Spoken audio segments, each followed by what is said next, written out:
अध्याय हम पढ़ेंगे। गृहस्थोचित गृहस्थोचित सदाचार तथा कर्तव्य का वर्णन। व्यास जी कहते हैं, ब्राह्मणों,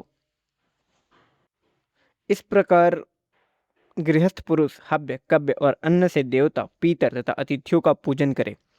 संपूर्ण भूत भरण पोषण के योग्य कुटुंबीजन, पशु पक्षी, चींटियां, सन्यासी, भिक्षुक, पथिक तथा सदाचारी ब्राह्मण आदि जो भी उपस्थित हो, गृहस्थ पुरुष अपने घर में सबको संतुष्ट करे। जो नित्य और नैमित्तिक क्रियाओं का उल्लंघन करता है वो पाप भोजी है। मुनि बोले, महर्षि, आपने पुरुषों के नित्य नैमित्तिक और काम्य त्रिविध वर कर्मों का वर्णन किया। अब हम सदाचार का वर्णन सुनना चाहते हैं, जिसका अनुष्ठान करके मनुष्य इस लोक और परलोक में भी सुख का भोगी हो। व्यास जी ने कहा, ब्राह्मणों, गृहस्थ पुरुष को सदा ही सदाचार की रक्षा करनी चाहिए। आचारहीन मनुष्य को न इस लोक में सुख मिलता है न परलोक में। जो सदाचार का उल्लंघन करके मनमाना बर्ताव करता है, उस पुरुष का कल्याण यज्ञ, दान और तपस्या से भी नहीं होता। दुराचारी पुरुष को इस लोक में बड़ी आयु नहीं मिलती। अतः उत्तम आचार रूप धर्म का सदा पालन करना चाहिए। सदाचार बुरे लक्षणों का नाश करता है। ब्राह्मणों, अब मैं सदाचार स्वरूप बतलाता हूँ। एकाग्रचित होकर उसका पालन करना चाहिए। गृहस्थ को धर्म, अर्थ और काम तीनों का साधन का यत्न करना चाहिए। उनके सिद्ध होने पर उसे इस लोक और परलोक में सिद्धि प्राप्त होती है। मन को वश में करके अपनी आय का 1/4 भाग परलौकिक कल्याण के लिए संग्रहित करे। आधे भाग से नित्य नैमित्तिक कार्यों का निर्वाह करते हुए अपना भरण पोषण करे तथा 1/4 भाग अपने लिए मूल पूंजी के रूप में रखकर उसे बढ़ाए। ब्राह्मणों, ऐसा करने से धन सफल होता है। इसी प्रकार पाप की निवृत्ति तथा परलौकिक उन्नति के लिए विद्वान पुरुष धर्म का अनुष्ठान करे। वह इस लोक में भी फल देने वाला होता है। ब्रह्म मुहूर्त में जाग कर धर्म और अर्थ का चिंतन करे। इसके बाद सैया त्याग कर नित्य कर्म से निवृत्त हो स्नान आदि से पवित्र होकर मन को संयम में रखते हुए पूर्वाभिमुख बैठे और आचमन करके संध्योपासन करे। प्रातःकाल की संध्या उस समय आरंभ करे जब तारे दिखाई देते हैं। इसी प्रकार सायंकाल की संध्योपासना सूर्यास्त के पहले ही विधिपूर्वक आरंभ करे। आपत्ति काल के सिवा और किसी समय उसका त्याग न करे। द्विजो, बुरी बुरी बातें बकना, झूठ बोलना, कठोर वचन मुंह से निकालना, असत शास्त्र पढ़ना, नास्तिकवाद को अपनाना तथा दुष्ट पुरुषों की सेवा करना अवश्य छोड़ देना चाहिए। मन को वश में रखते हुए प्रतिदिन सायंकाल और प्रातःकाल हवन करे। उदय और अस्त के समय सूर्यमंडल का दर्शन करे। बाल संवारना, दर्पण देखना, दातन करना, आंजन लगाना और देवताओं का तर्पण करना, यह सब कार्य पूर्वाहन काल में ही करना चाहिए। ग्राम, निवास स्थान, तीर्थ और क्षेत्रों के मार्ग में जोते हुए खेत में तथा गौशाला में मलमूत्र न करे। पराई स्त्री को नंगी अवस्था में न देखे। अपनी विष्ठा पर दृष्टिपात न करे। रजस्वला स्त्री का दर्शन, स्पर्श तथा उसके साथ भासर भी वर्जित है। पानी में मलमूत्र का त्याग अथवा मैथुन न करे। बुद्धिमान पुरुष मलमूत्र, केश, राख, खोपड़ी, भूसी, कोयले, सड़ी गली वस्तुएं, रस्सी तथा केवल पृथ्वी पर और मार्ग में कभी न बैठे। गृहस्थ मनुष्य अपने वैभव के अनुसार देवता, पितर, मनुष्य तथा अन्यान्य प्राणियों का पूजन करके पीछे भोजन करे। भली भांति आचमन करके हाथ पैर धोकर पवित्र हो पूर्व तथा उत्तर की ओर मुंह करके भोजन के लिए आसन पर बैठे और हाथों को घुटनों के भीतर करके मौन भाव से भोजन करे। भोजन के समय मन को अन्यत्र कहीं न ले जाए। यदि अन्न किसी प्रकार की हानि करने वाला हो तो उस हानि को ही बताए। उसके सिवा अन्न के और किसी दोष की चर्चा न करे। भोजन के साथ पृथक नमक लेकर न खाए। जूठा अन्न खाना वर्जित है।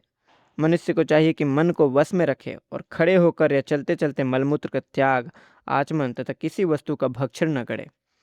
जूठे मुंह वार्तालाप न करे तथा उस अवस्था में स्वाध्याय भी वर्जित है। जूठी अवस्था में सूर्य, चंद्रमा और तारों की ओर जानबूझकर न देखे। दूसरे के आसन, सैया और बर्तन का भी स्पर्श न करे। गुरुजनों के आने पर उन्हें बैठने को आसन दे। उठकर प्रणाम आदि के द्वारा उनका आदर सत्कार करे। उनके अनुकूल वार्तालाप करे। जाते समय उनके पीछे पीछे कुछ दूर जाकर पहुंचाए। उनके प्रतिकूल कोई बर्ताव न करे। एक वस्त्र धारण करके भोजन और देव पूजन न करे। बुद्धिमान पुरुष ब्राह्मणों से बोझ न ढुलाए। आग में मूत्र त्याग न करे। नग्न होकर कभी स्नान और शयन न करे। दोनों हाथों से सिर न खुजलाए। बिना कारण बार बार सिर के ऊपर से स्नान न करे। सिर से स्नान कर लेने पर किसी भी अंग में तेल न लगाए। सब अनाध्यायों के दिन स्वाध्याय बंद रखे। ब्राह्मण अग्नि, गौ तथा सूर्य की ओर मुंह करके पेशाब न करे। दिन में उत्तर की ओर और रात में दक्षिण की ओर मुंह करके मलमूत्र का त्याग करे। जहां ऐसा करने में कोई बाधा हो वहां इच्छा अनुसार करे। गुरु के दुष्कर्म की चर्चा न करे। यदि वे क्रुद्ध हो तो उन्हें विनयपूर्वक प्रसन्न करे। दूसरे लोग भी यदि गुरु की निंदा करते हो तो उसे न सुने। ब्राह्मण, राजा, दुख से आतुर मनुष्य, विद्यावृद्ध पुरुष, गर्भिणी स्त्री, रोग से व्याकुल मनुष्य, गूंगा, अंधा, बहरा, मत, उन्मत्त, व्यभिचारिणी स्त्री, उपकारी, बालक और पतित ये यदि सामने से आते हो तो स्वयं किनारे हटकर इनको जाने के लिए मार्ग देना चाहिए। विद्वान पुरुष देवालय, चैत्य वृक्ष, चौराहा, विद्यावृद्ध पुरुष और गुरु इनको दाहिने करके चले। दूसरों के धारण किए हुए जूते, वस्त्र और माला आदि स्वयं न पहने। चतुर्दशी, अष्टमी, पूर्णिमा तथा पर्व के दिन तैलाभ्यंग एवं स्त्री सहवास न करे। बुद्धिमान मनुष्य बाहों और पिंडलियों को ऊपर उठाकर न खड़ा हो तथा पैरों को भी न हिलाए। पैर से पैर को न दबाए। किसी को चुभती हुई बात न कहे। निंदा आदि चुगली छोड़ दे। दंभ, अभिमान और तीखे व्यवहार का त्याग करे। मूर्ख, उन्मत्त, व्यसनी, कुरूप, हिनांग और निर्धन मनुष्यों को खिल्ली न उड़ाए। दूसरे को दंड न दे। केवल पुत्र और शिष्य को शिक्षा देने के उद्देश्य से दंड दिया जा सकता है। आसन को पैर से खींचकर न बैठे। सायंकाल और प्रातःकाल पहले अतिथि का सत्कार करके पीछे स्वयं भोजन करे। पूर्व या उत्तर की ओर मुंह करके ही दातन करे। दातन करते समय मौन रहे। दातन के लिए निषिद्ध वृक्ष एवं लताओं का परित्याग करे। उत्तर और पश्चिम की ओर सिर करके कभी न सोए। दक्षिण या पूर्व दिशा की ओर ही मस्तक करके सोना चाहिए। जहाँ से दुर्गंध आती हो ऐसे जल में तथा रात्रि काल में स्नान न करे। ग्रहण के समय रात्रि में भी स्नान करना बहुत उत्तम है। इसके सिवा अन्य समय में दिन में ही स्नान का विधान है। वस्त्र के छोर से अथवा वस्त्र हाथ में लेकर उससे शरीर को न मले। बालों और वस्त्रों को न झटकारे। विद्वान पुरुष स्नान किए बिना कभी चंदन न लगाए। एक दूसरे के वस्त्र और आभूषणों को अदल बदल कर न पहने। जिसमें कोर न हो और जो बहुत फट गया हो ऐसा वस्त्र न पहने। जिसमें कीड़े अथवा बाल पड़े हो, जिसे कुत्ते ने देखा अथवा चाट लिया हो, अथवा जो सार भाग निकाल लेने के कारण दूषित हो गया हो, ऐसे अन्न को कभी न खाए। भोजन के साथ अलग नमक रखकर न खाए। बहुत देर तक बने हुए सूखे और बासी अन्न का त्याग दे। पिट्ठी, साग, ईख के रस और दूध की बनी हुई वस्तुएं भी यदि बहुत दिनों की हो तो उन्हें न खाए। सूर्य के उदय और अस्त के समय शयन न करे। बिना नहाए, बिना बैठे, अन्य मनस्क होकर शैया पर बैठकर या सोकर केवल पृथ्वी पर बैठकर बोलते हुए तथा भृत्य वर्ग को दिए बिना कदापि भोजन न करे। मनुष्य स्नान करके सवेरे और शाम को 2 समय विधिपूर्वक भोजन करे। विद्वान पुरुष को कभी पराई स्त्री के साथ समागम नहीं करना चाहिए। पर स्त्री संगम मनुष्यों के इष्ट, पूर्त और आयु का नाश करने वाला है। इस संसार में पर स्त्री गमन के समान पुरुष की आयु कर विघातक कार्य दूसरा कोई नहीं है। देव पूजा, अग्निहोत्र, पितरों का श्राद्ध, गुरुजनों को प्रणाम तथा भोजन भली भांति आचमन करके करना चाहिए। स्वच्छ, फेन रहित, दुर्गंध शून्य और पवित्र जल लेकर पूर्व या उत्तर की ओर मुंह करके आचमन करना चाहिए। जल के भीतर की, घर की, बांबी की, चूहे के बिल की और शौच से बनी हुई ये 5 प्रकार की मिट्टियां त्याग देने योग्य है। हाथ पैर धोकर एकाग्रचित से मार्जन करके घुटनों को समेटकर 3 या 4 बार आचमन करे।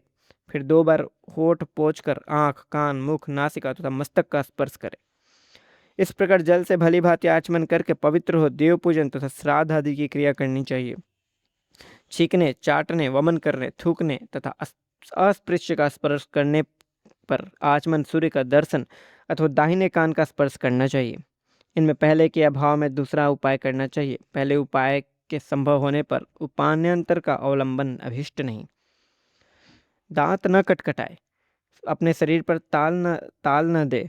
दोनों संध्याओं के समय अध्ययन, भोजन और शयन का त्याग करे। संध्या काल में मैथुन और रास्ता चलना भी मना है। पूर्वाहन में देवताओं का, मध्याह्न में मनुष्यों का तथा अपराह्न काल में पितरों का भक्तिपूर्वक पूजन करना चाहिए। देव कार्य तथा पितृ कार्य में सिर से स्नान करके प्रवृत्त होना चाहिए, उचित है।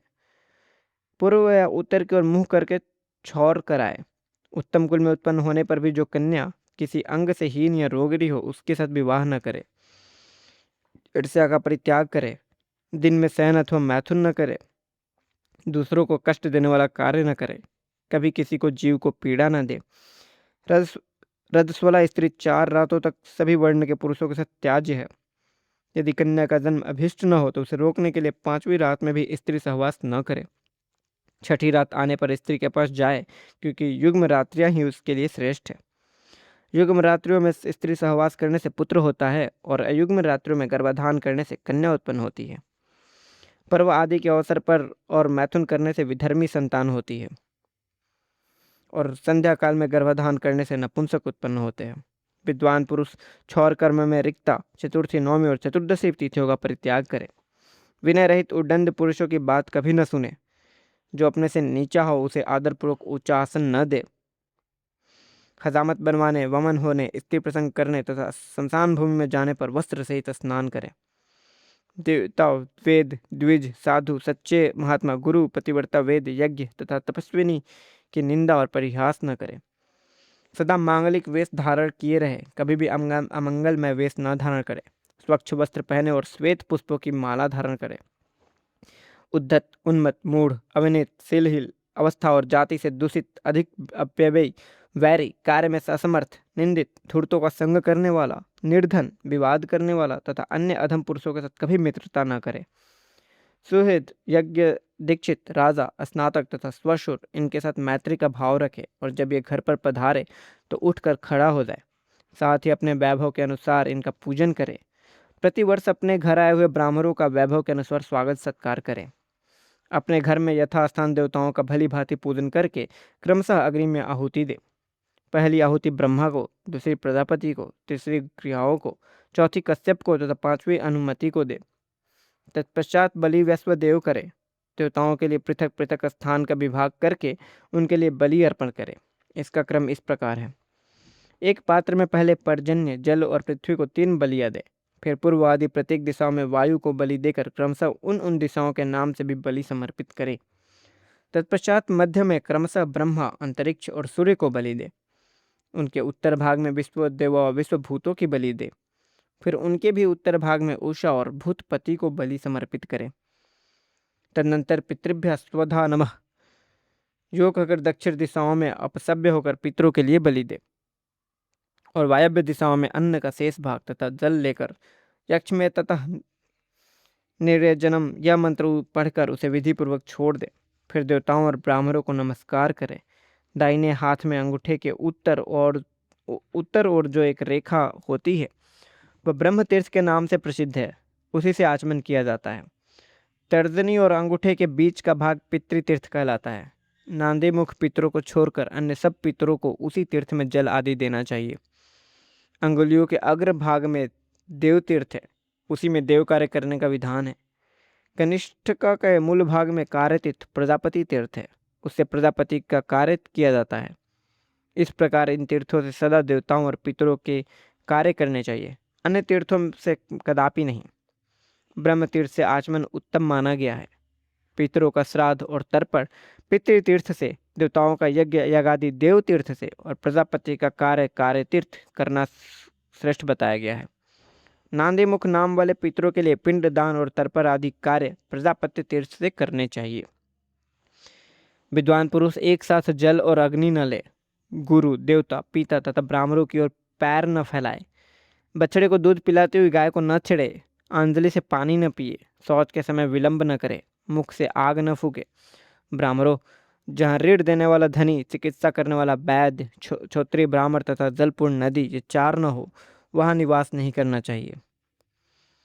जहाँ शत्रु विजयी बलवान और धर्मपरायण राजा हो, वहीं विद्वान पुरुष को सदा निवास करना चाहिए। दुष्ट राजा के राज्य में कहाँ सुख है। जहाँ पूर्ववासी परस्पर संगठित और न्यायानुकूल बर्ताव करने वाले हो तथा सब लोग शांत एवं ईर्ष्या रहित हो, वहाँ का निवास भविष्य में सुख देने वाला होता है। जिस राष्ट्र में किसान बहुत हो परंतु वे बहुत घमंडी न हो तथा जहाँ सब तरह के अन्न पैदा होते हो, वहीं बुद्धिमान पुरुष को निवास करना चाहिए। ब्राह्मणों, जहाँ अपने को जीतने की इच्छा रखने वाला मनुष्य पहले का शत्रु तथा और सदा उत्सव में ही मग्न रहने वाले लोग, ये 3 सदा मौजूद हो, वहाँ कभी निवास नहीं करना चाहिए। जिस स्थान पर अच्छे स्वभाव वाले पड़ोसी हो, दुर्धर्ष राजा और सदा खेती उपजाने वाली भूमि हो, वहीं विद्वान पुरुष को रहना उचित है। विप्रवरों, इस प्रकार मैंने तुम लोगों के हित के लिए सब बातें बताई है। अब मैं भक्ष्य और भोज्य की विधि से संबंध रखने वाला बातें बतलाऊंगा। घी अथवा तेल में पका हुआ अन्न बहुत देर का बना हुआ अथवा बासी भी हो तो वह भोजन करने योग्य होता है।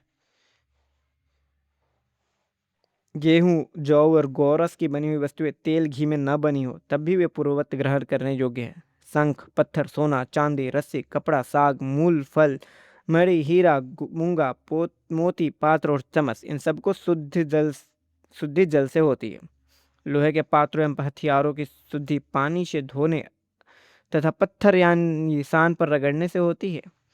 जिस पात्र में तेल या घी रखा गया हो उसकी सफाई गर्म जल से होती है। सूप, मृगचर्म, मूसल, ओखली तथा कपड़ों के ढेर की शुद्धि जल छिड़कने मात्र से हो जाती है। वल्कल वस्त्र की शुद्धि जल और मिट्टी से होती है। मिट्टी के बर्तन दोबारा पकाने से शुद्ध होते हैं। भिक्षा में प्राप्त अन्न, कारीगर का हाथ, बाजार में बिकने लिए आई हुई साक आदि वस्तुएं जिसके गुण दोष का ज्ञान न हो, ऐसी वस्तु और सेवकों द्वारा बनाई हुई वस्तुएं सदा शुद्ध मानी जाती है। जो बहता हो तथा जिसमें दुर्गंध न आती हो ऐसा जल शुद्ध माना गया है। समय अनुसार अग्नि से तपाने, बुहारने, गायों के चलने फिरने, लीपने जोतने और जल छिड़कने से भूमि की शुद्धि होती है। बुहारने आदि से घर शुद्ध होता है। जिसमें बाल या कीड़े पड़े हो, जिसे गाय ने सूंघ लिया हो तथा जिसमें मक्खियाँ पड़ी हो, ऐसे पात्र की शुद्धि के लिए राख, मिट्टी और जल का उपयोग करना चाहिए। तांबे का बर्तन खटाई से, रांगा और सीसा जल से और कांसे के बर्तन राख और जल से शुद्ध होते हैं। जिस पात्र में कोई पवित्र वस्तु पड़ गई हो उससे मिट्टी और जल से तब तक धोए जब तक कि उसकी दुर्गंध दूर न हो जाए, इससे वह शुद्ध होता है। धूल, अग्नि, घोरा, गौ, छाया, कीड़े, वायु, भूमि, जल के छींटे और मक्खी आदि ये सब अशुद्ध वस्तुओं के संसर्ग में आने पर भी दूषित नहीं होते। बकरे और घोड़े को मुख शुद्ध माना गया है किंतु गाय का नहीं। बछड़े का मुंह तथा माता का स्तन भी पवित्र बताया गया है। पेड़ से फल गिरते समय पक्षी के चोंच भी शुद्ध मानी गई है। आसन, सैया, सवारी, नदी का तट और उत्तीर्ण ये सब बाजार में बिकने वाले वस्तुओं की भांति सूर्य और चंद्रमा की किरणों तथा वायु के स्पर्श से शुद्ध होते हैं। सड़कों और गलियों में घूमने फिरने, स्नान करने, छींक आने तथा हवा खुलने तथा वस्त्र बदलने पर विधिपूर्वक आचमन करना चाहिए। पक्की ईंट के बने हुए चबूतरे आदि में यदि कोई अस्पृश्य वस्तु, गलियों की कीचड़ या जल आदि लग जाए तो उसकी शुद्धि केवल वायु के स्पर्श से हो जाती है। अनजान में यदि दूषित अन्न भोजन कर ले तो 3 रात उपवास करने से शुद्ध होती है, और यदि जानबूझकर किया हो तो उसके दोष की शांति के लिए प्रायश्चित करने से शुद्ध होती है। रजस्वा स्त्री, नव प्रसूता स्त्री, चंडाल तथा मुर्दा ढोने वाले मनुष्यों से छू जाने पर शुद्धि के लिए स्नान करना चाहिए। मनुष्य की गीली हड्डी का स्पर्श कर लेने पर ब्राह्मण स्नान करने से शुद्ध होता है, और सूखी हड्डी का स्पर्श करने पर केवल आचमन करके गाय का स्पर्श या सूर्य का दर्शन करने से वह शुद्ध हो सकता है। थूक और उबटन को न लांघे। जूठन, मलमूत्र और पैरों को धोवन को घर से बाहर फेंके। दूसरों के खुदाए हुए पोखरे आदि में 5 लौंदे मिट्टी निकाले बिना स्नान न करे। देवता संबंधी सरोवर और गंगा आदि नदियों में सदा ही स्नान करे। असमय में अज्ञान आदि के भीतर कभी न ठहरे। लोक निंदित पुरुषों तथा विधवा स्त्रियों से कभी वार्तालाप न करे। रजस्वला स्त्री, पतित, मुर्दा, विधर्मी, प्रसूता स्त्री, नपुंसक, वस्त्रहीन, चंडाल, मुर्दा ढोने वाले तथा परस्त्रीगामी पुरुषों को भी देखकर विद्वान पुरुष अपनी शुद्धि के लिए सूर्य का दर्शन करे। अभक्ष पदार्थ, भिक्षुक, पाखंडी, बिल्ली, गधा, मुर्गा, पतित, जाति बहिष्कृत, चंडाल, ग्रामीण सुअर तथा अशौच दूषित मनुष्यों का स्पर्श कर लेने पर स्नान करने से शुद्धि होती है। जिसके घर में प्रतिदिन नित्य कर्म की अवहेलना होती है तथा जिसे ब्राह्मणों ने त्याग दिया है वह नराधम पाप भोगी है। नित्य कर्म का त्याग कभी नहीं करना चाहिए। उसे न करने का विधान तो केवल मरणा शौच और जन्ना शौच में ही है। अशौच प्राप्त होने पर ब्राह्मण 10 दिन, क्षत्रिय 12 दिन तथा वैश्य 15 दिनों तक दान होम आदि कर्मों से अलग रहे। शूद्र 1 मास तक अपना कर्म बंद रखे। फिर अशौच निवृत्त होने पर सब लोग अपने शास्त्रोक्त कर्मों का अनुष्ठान करें। मृतक का दाह संस्कार करने के बाद उसके गोत्र वाले लोगों को चाहिए कि बाहर जलाशय आदि में जाकर पहले चौथे, 7वें और 9वें दिन उस प्रेत के लिए जलांजलि दे। दाह संस्कार चौथे दिन समान गोत्र वाले भाई बंधु को प्रेत की चिता से उसकी अस्थियों का संचय करना चाहिए। अस्थि संचय के बाद उनके अंगों का स्पर्श किया जा सकता है। फिर सामनोदक पुरुष अपने सब कर्म कर सकते हैं। जिस दिन मृत्यु हुई हो उस दिन समानोदक और सपिंड दोनों का स्पर्श किया जा सकता है। धन के लिए चेष्टा करते समय या स्वेच्छा से अथवा शस्त्र, रस्सी, बंधन, अग्नि, विष, पर्वत से गिरने तथा उपवास आदि के द्वारा मृत्यु होने पर और बालक, परदेशी एवं परिव्राजक की मृत्यु होने पर तत्काल शौच निवृत्त हो जाता है। कुछ लोगों के मत में 3 दिनों तक अशौच बना रहता है।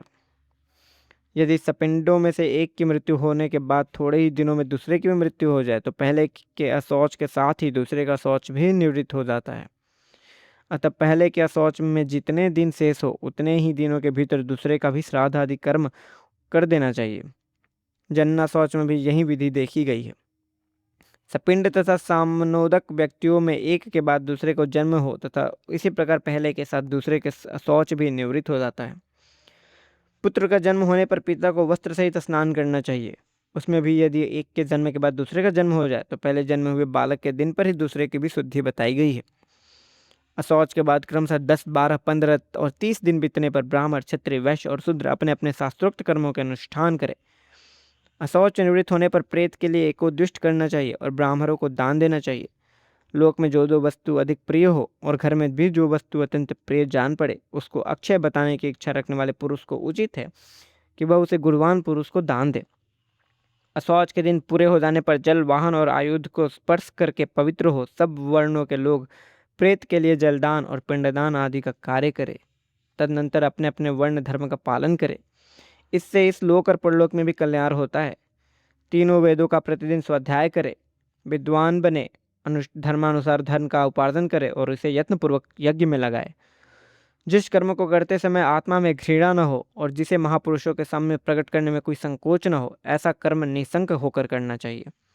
ब्राह्मणों, ऐसे आचरण वाले गृहस्थ पुरुष को धर्म, अर्थ और काम की प्राप्ति होती है तथा इस लोक और परलोक में भी उसका कल्याण होता है।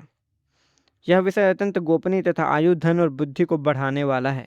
यह सब पापों का नाशक, पवित्र तथा श्री, पुष्टि एवं आरोग्य देने वाला है। इतना ही नहीं, यह कल्याणमय प्रसंग मनुष्यों को यश और कीर्ति देने वाला तथा उनके तेज और बल की वृद्धि करने वाला है। मनुष्यों को सदा इसका अनुष्ठान करना चाहिए। यह स्वर्ग का सर्वोत्तम साधन है। सम्यक श्रेय की इच्छा रखने वाले ब्राह्मण, क्षत्रिय, वैश्य और शूद्रों को यत्नपूर्वक इन सब बातों का ज्ञान प्राप्त करना चाहिए। जो इस विषय को भली भांति जानकर नित्य निरंतर इसका अनुष्ठान करता है वह सब पापों से मुक्त हो स्वर्गलोक में प्रतिष्ठित होता है। द्विजवरों, यह मैंने सार से भी अत्यंत सारभूत तत्वों का वर्णन किया है। यह श्रुतियों तथा स्मृतियों द्वारा प्रतिपादित धर्म है। हर एक को इसका उपदेश नहीं देना चाहिए। जो नास्तिक हो, जिसकी बुद्धि खोटी हो, जो दम्भी, मूर्ख और कूट कर पूर्ण वार्तालाप करने वाला हो, ऐसे मनुष्य को कदापि इसका उपदेश नहीं देना चाहिए। बोलिए भगवान श्री कृष्ण की जय।